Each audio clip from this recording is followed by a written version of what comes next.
Hello YouTube. Nice of you to join me. I am Asher695, and I'd like you to welcome you to Super Metroid. This is actually my first ever Let's Play, so thanks for stopping by. Let's see what we can do here. I'm just going to take this first 2 minutes to kind of explain what I've got going on, kind of talk a little bit about my setup and what I'm doing here, since we've all seen this intro about 1,000 times. Basically, I just want to make a good LP that's fun and entertaining to watch and has some decent commentary, and just competent gameplay. Like, I'm not the best at this game. I'm not going to claim to be the best at this game. I am not Zost, I am not Straveris, I am not Oats and Goats, but I'm decent at this game, and I know it fairly well. So, I guess I just kind of wanted to try and make a fun, watchable, competent LP of this game. So, what this is going to be a 100% playthrough of Super Metroid using basically my own sort of custom personal route, I guess, that I like to use when I'm playing the game. So, that's what you can look forward to during this series. Series. See, you get it? You see what I did there? And I didn't even mean to do that. And the terrible jokes have already started, and we're not even into the game yet. So quickly I want to mention I'm not actually playing on Super Nintendo because I don't own a Super Nintendo and I'm a poor college kid, so I don't have the money to go buy myself a Super Nintendo. So I'm actually using the SNES 9X emulator on my PC. Recorded this using Open Broadcaster software, so I don't know if anyone would want to know about that, but there you go. If you're curious, I'm actually using a PlayStation 2 controller to play this game. I have a fun little adapter. It's really fantastic. It works great, and it lets me play games like this using a pad that I'm familiar with. So, here we go. We're about to get into the actual game, starting off at Series. Got a nice little creepy atmosphere here, actually. And, I mean, that's something that Super Metroid actually does really well, is the atmosphere. Like, especially here, like, there's very little music, just some ambient sounds, kind of, low lighting, but you got the distress call, and look, you see there the bodies on the ground. It's like, something happened here that's not supposed to have happened. It's like, someone had a very bad day. So, get into this room, we see the baby Metroid. That is kind of the center of this game's plot, and you see me wall jumping there just to kind of show off a little bit. And now we meet Ridley, and look, Samus isn't having a panic attack. I know, it's almost like she's a competent warrior in this game. What?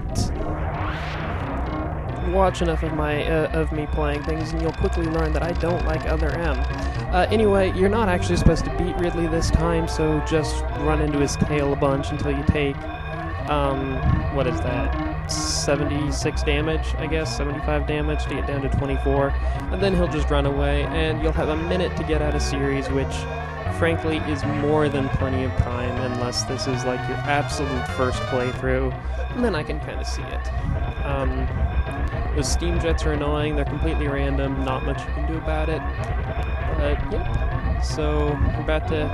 Oh, I really hate this tilting. This tilting is so bad. It really makes it hard to see, actually. And, so yeah, we've made our escape from Series. We have completed the first of the classic Metroid escape sequences in this game. And now we're going to depart Series Station and make our way to planet Zebes to hunt for the baby Metroid that was stolen from us by that evil dragon pterodactyl thing that killed our parents. Yeah, not our parents, Samus's parents. In case you don't know, that's why Samus doesn't like Ridley, is because Ridley killed Samus's parents during a space pirate raid on Samus's home planet. So, Quick little explanation here. You're gonna see, and actually you're gonna hear, I bring up the pause screen here, and then you're probably gonna hear a little audio skip where the music isn't quite the same, and that's because I was playing on an emulator and recording using OBS. So, like, every so often I would stop playing and, like, have a little checkpoint, I guess, for myself, so that if I screwed something up, I didn't have to replay, like, a 20-minute section. So, and I just kind of smushed them together using the pause screen. It's sort of a nice little buffer, a kind of a visual continuity device.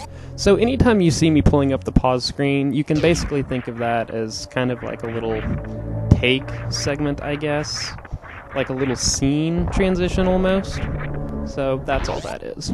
Anyway, we are currently running down into Old Brinstar. If you've played the original or this game before, or if you played Zero Mission by chance, then you'll recognize this area. We've been here as Samus many, many times, always to get the same thing, and it's this morphing ball here, or the, I believe, Maru Mari, if you're Japanese.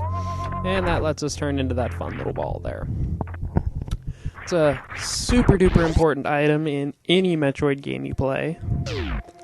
Really important to get that thing. Now we're gonna come down here, open a couple doors, shoot some blocks, and grab missiles. So now we really have some firepower.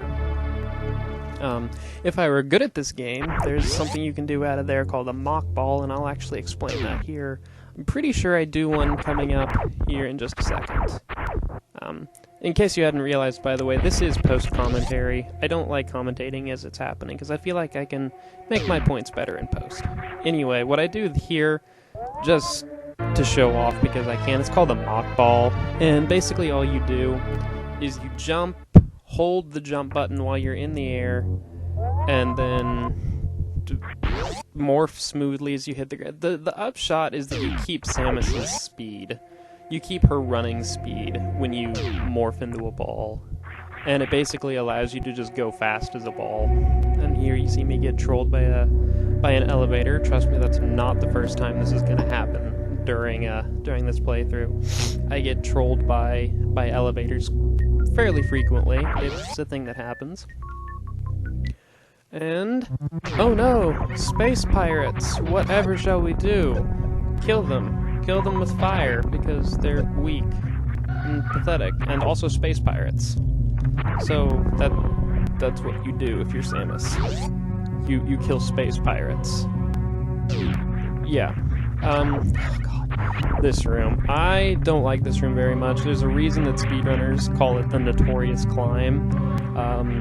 Because it sucks. It doesn't matter how you do it. If you do the single wall jump up the right side with the hero shot,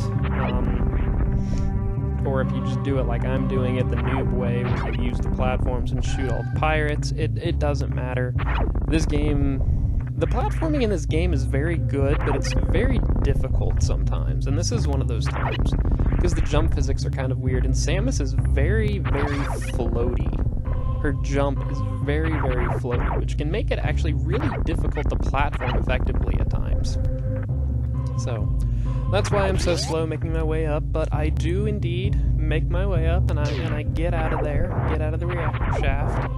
Or actually, that's the old Turian escape shaft, I believe. From the original game, when you kill Metroid, that's the shaft you escape out of the first time. So here we are, climbing our way back up through Criteria. That's the area we're in right now. It's called Criteria, in case you didn't know. And now we can pop down this fun little passage here and not hit the Ripper, because those things actually hit pretty hard here in the early game. Open that little missile door, and spoiler alert, Teresa skip incoming. It's gonna be sick. Here it comes, here it comes. Here comes Teresa skip. Oh, I missed it. Sorry, guys. I am not a Tasser, so I can't do Teresa skip. Teresa is this boss that's coming up. Bomb Teresa. That's Torizo with a T, not Chorizo with a CH. Torizo is this thing chorizo is Mexican breakfast sausage that is absolutely delicious.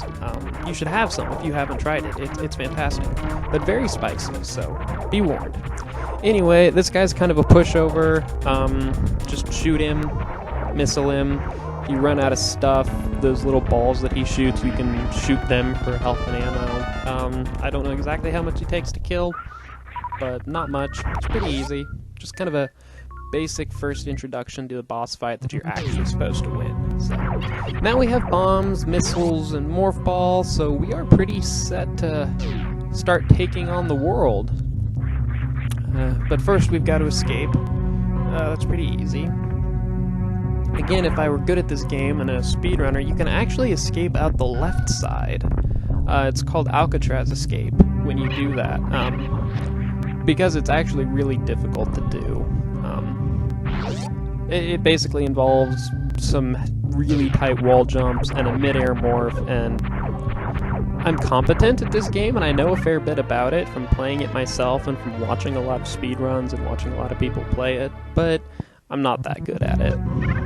As you will see in the times to come. I am competent, but I am not good, basically. And that's fine with me. I mean, I'm good enough to have fun with it, I'm good enough to record it and put it on YouTube, so that's all we need. And we blasted some space pirates, because again, we're Samus Aran, and that's what we do, is we kill space pirates and innocent wildlife. And now we have made our way out of Crateria, and we are about to enter what is honestly one of my favorite areas of this game. I actually really like this area coming up here. We're about to enter Green Brinstar.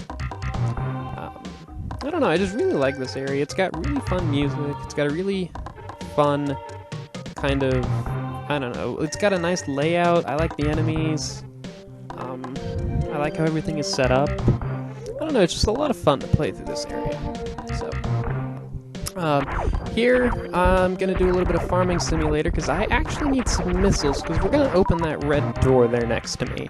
That is not necessarily what the developers intended you to do. I'm actually about to do a pretty fun sequence break. I will, I'll just explain it when it happens. There's a missile pack down there. I'm actually going to get that. Pay attention to those pillars that kind of fell down, because those are going to be important here in a minute. You gotta bomb your way out of here, kill one of those guys just for funsies. And now what I'm going to do here is I'm actually going to do another mock ball into this room, which is going to let me run along there and under those pillars and open this door here. Now, that mock ball is a hell of a lot harder than it looks.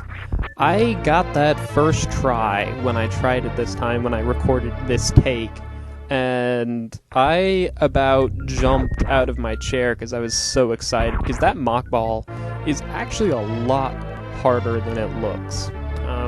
And it doesn't show just yet exactly how powerful that is, what that lets me do. You'll see here in a few seconds what that actually lets me do.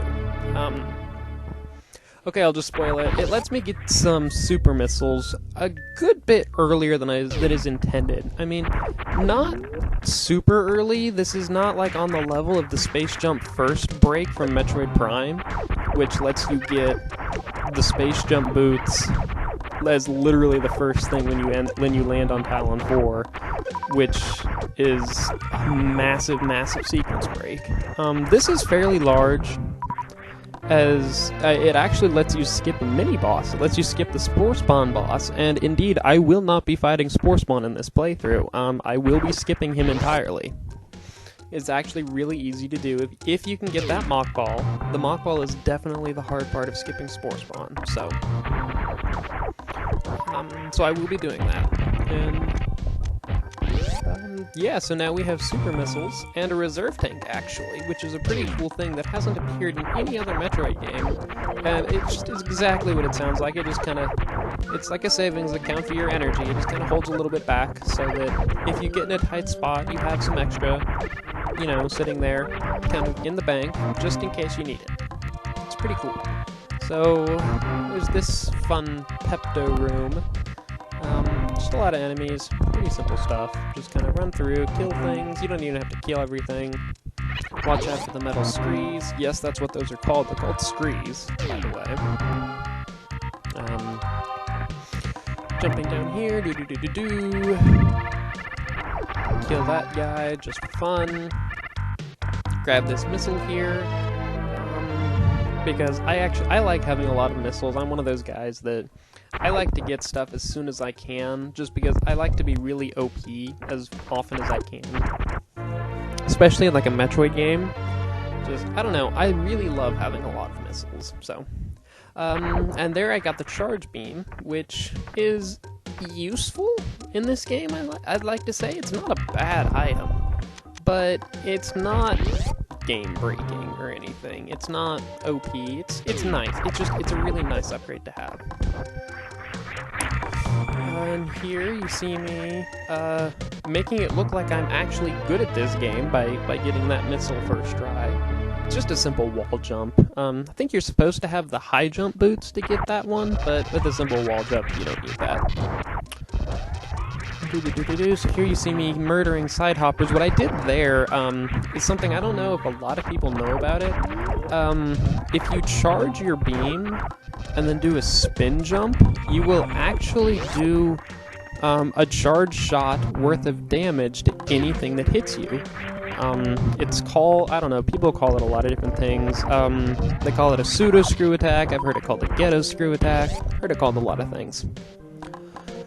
And now we have left Green Brinstar, and we are in Red Brinstar, home of my absolute favorite music from this game. I adore the track from this area, and it's funny, I actually played the Metroid Prime series long before I played this. I actually only played this for the first time like 2 years ago, but I played the Metroid Prime games, oh geez, like back in grade school, and I'm a senior in college now, so that should give you some context. But I never knew that the Lower Torvis theme was a remix of this track. Or actually, I did know that, but I'd never heard this track until I played this game.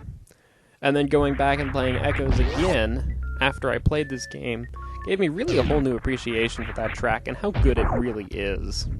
Both in its original and remixed form. So there you just saw me get the Spazer Beam. That is, again, I guess it's a sequence break. I don't really know.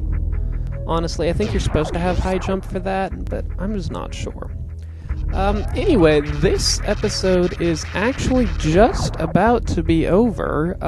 We're about to head down into Norfair to do some fun stuff down there. So I would like to say thank you all for watching. I hope you enjoyed, and I will see you all again in the next part.